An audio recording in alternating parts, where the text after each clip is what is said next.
Lettre 98. Madame de Volanges à la marquise de Merteuil. Il y a bien peu de jours, ma charmante amie, que c'était vous qui me demandiez des consolations et des conseils. Aujourd'hui c'est mon tour, et je fais pour moi la même demande que vous me faisiez pour vous. Je suis bien réellement affligé, et je crains de n'avoir pas pris les meilleurs moyens pour éviter les chagrins que j'éprouve. C'est ma fille qui cause mon inquiétude.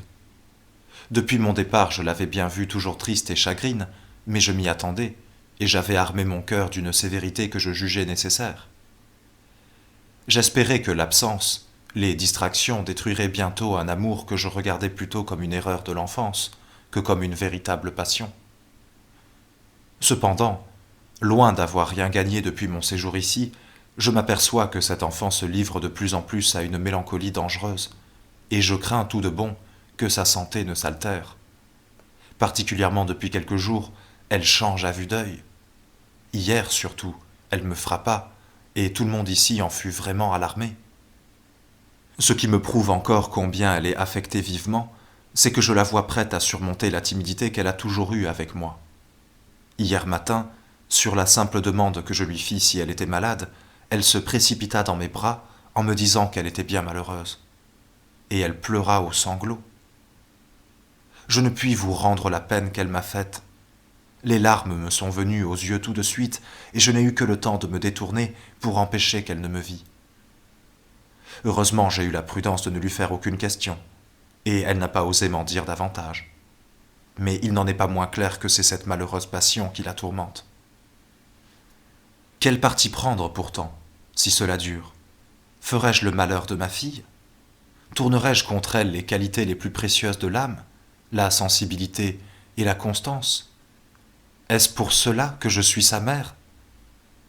Et quand j'étoufferai ce sentiment si naturel qui nous fait vouloir le bonheur de nos enfants, quand je regarderai comme une faiblesse ce que je crois au contraire le premier, le plus sacré de nos devoirs, si je force son choix, n'aurais-je pas à répondre des suites funestes qu'il peut avoir? Quel usage à faire de l'autorité maternelle que de placer sa fille entre le crime et le malheur? Mon ami, je n'imiterai pas ce que j'ai blâmé si souvent. J'ai pu sans doute tenter de faire un choix pour ma fille. Je ne faisais en cela que l'aider de mon expérience. Ce n'était pas un droit que j'exerçais. Je remplissais un devoir. J'en trahirais un, au contraire, en disposant d'elle au mépris d'un penchant que je n'ai pas su empêcher de naître, et dont ni elle ni moi ne pouvons connaître ni l'étendue, ni la durée. Non, je ne souffrirai point qu'elle épouse celui-ci pour aimer celui-là, et j'aime mieux compromettre mon autorité que sa vertu. Je crois donc que je vais prendre le parti le plus sage de retirer la parole que j'ai donnée à M. de Gercourt. Vous venez d'en voir les raisons. Elles me paraissent devoir l'emporter sur mes promesses.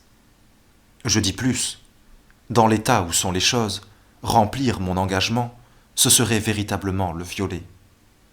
Car enfin, si je dois à ma fille de ne pas livrer son secret à M. de Gercourt, je dois au moins à celui-ci de ne pas abuser de l'ignorance où je le laisse, et de faire pour lui tout ce que je crois qu'il ferait lui-même, s'il était instruit. Irais-je au contraire le trahir indignement, quand il se livre à ma foi, et tandis qu'il m'honore en me choisissant pour sa seconde mère, le tromper dans le choix qu'il veut faire de la mère de ses enfants? Ces réflexions si vraies, et auxquelles je ne peux me refuser, m'alarment plus que je ne puis vous dire. Aux malheurs qu'elles me font redouter, je compare ma fille, heureuse avec l'époux que son cœur a choisi, ne connaissant ses devoirs que par la douceur qu'elle trouve à les remplir. Mon gendre également satisfait et se félicitant chaque jour de son choix. Chacun d'eux ne trouvant de bonheur que dans le bonheur de l'autre, et celui de tous deux se réunissant pour augmenter le mien. L'espoir d'un avenir si doux doit-il être sacrifié à de vaines considérations? Et quelles sont celles qui me retiennent? Uniquement des vues d'intérêt. De quel avantage sera-t-il donc pour ma fille d'être née riche si elle n'en doit pas moins être esclave de la fortune?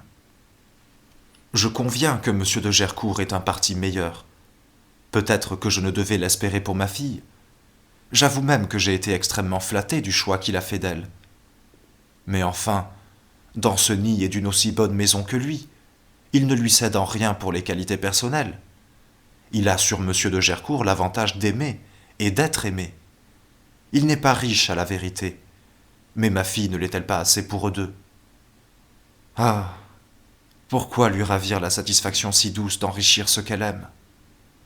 Ces mariages qu'on calcule au lieu de les assortir, qu'on appelle de convenance, et où tout se convient en effet, hors les goûts et les caractères, ne sont-ils pas la source la plus féconde de ces éclats scandaleux qui deviennent tous les jours plus fréquents?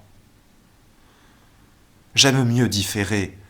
Au moins j'aurai le temps d'étudier ma fille que je ne connais pas. Je me sens bien le courage de lui causer un chagrin passager si elle en doit recueillir un bonheur plus solide. Mais de risquer de la livrer à un désespoir éternel, cela n'est pas dans mon cœur. Voilà, ma chère amie, les idées qui me tourmentent et sur quoi je réclame vos conseils. Ces objets sévères contrastent beaucoup avec votre aimable gaieté et ne paraissent guère de votre âge. Mais votre raison l'a tant devancée. Votre amitié d'ailleurs aidera votre prudence, et je ne crains point que l'une ou l'autre se refuse à la sollicitude maternelle qui les implore. Adieu, ma charmante amie, ne doutez jamais de la sincérité de mes sentiments. Du château, ce 2 octobre.